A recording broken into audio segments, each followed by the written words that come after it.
Bonjour Rachel. Bonjour. Là, dernièrement, le 14 octobre dernier, le Musée acadien du Québec il a reçu un prix d'excellence attribué par la Société des musées du Québec. Pouvez-vous nous expliquer un peu c'est quoi ce prix-là? Oui, en fait, à chaque année, la Société des musées du Québec, qui est un organisme qui chapeaute les musées et institutions muséales du Québec, tient un congrès annuel où il y a des ateliers, c'est leur assemblée générale annuelle également. Et lors de cette occasion-là, la SMQ remet des prix d'excellence. Donc, il y a 5 prix qui sont remis à chaque année à des institutions qui ont fait des projets particuliers. Et les 5 prix sont divisés selon le budget de projet. Donc, nous, on a gagné un prix pour la catégorie 5. Donc, les budgets un projet d'un budget de moins de 75 000 $, je crois. Donc, c'est pour le projet Maison Mémoire, donc notre série d'expositions qu'on a lancée l'année dernière. Selon vous, pourquoi que le projet du Musée acadien du Québec a été retenu? Bien, en fait, c'est un jury des pairs, donc c'est vraiment exceptionnel que le musée a gagné. Je pense que le projet a été retenu parce que c'est sûr qu'on n'a pas la rétroaction là, du jury, mais je pense que la décision a été assez unanime et parce que le projet touche à plusieurs aspects du patrimoine bâti et permet aussi d'aller chercher une interaction avec la communauté locale. Donc, je pense que pour toutes ces raisons-là, le projet a été choisi.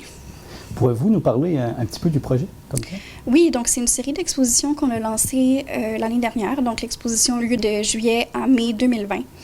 Et donc c'est une série d'expositions qui, à chaque année, va mettre en lumière une maison de la Gaspésie.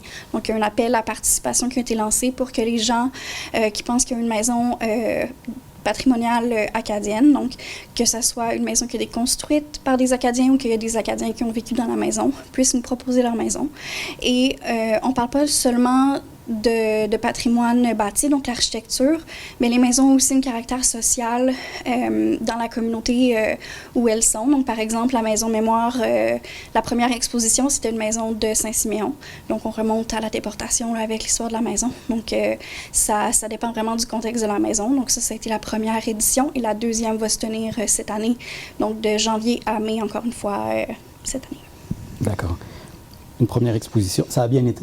Ça a très bien été. Notre but, c'est sûr qu'en pleine pandémie, là, on voulait offrir quelque chose pour la communauté et je pense que ça a beaucoup fonctionné. Les gens ont pu se reconnaître dans l'histoire de la maison, reconnaître des gens de leur famille aussi. Donc, ça a très bien fonctionné de ce point de vue-là. Et on a développé un sentier patrimonial aussi qui existe sur le terrain de la maison. Donc, les gens peuvent aller visiter le sentier s'ils le veulent. OK. Puis là, présentement, qu'est-ce qui se passe ici au musée?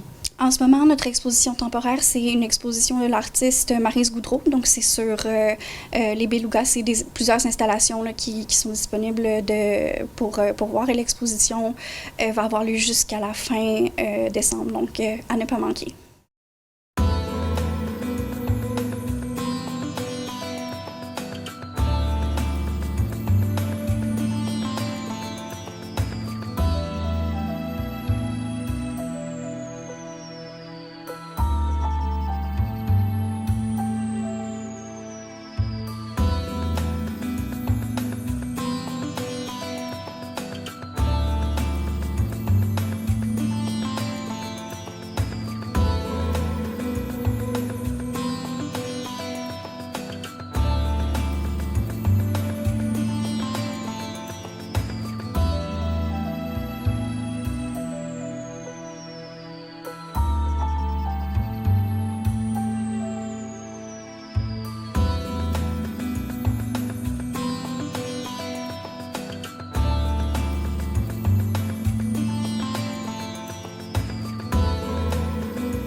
Puis vous avez une petite boutique aussi?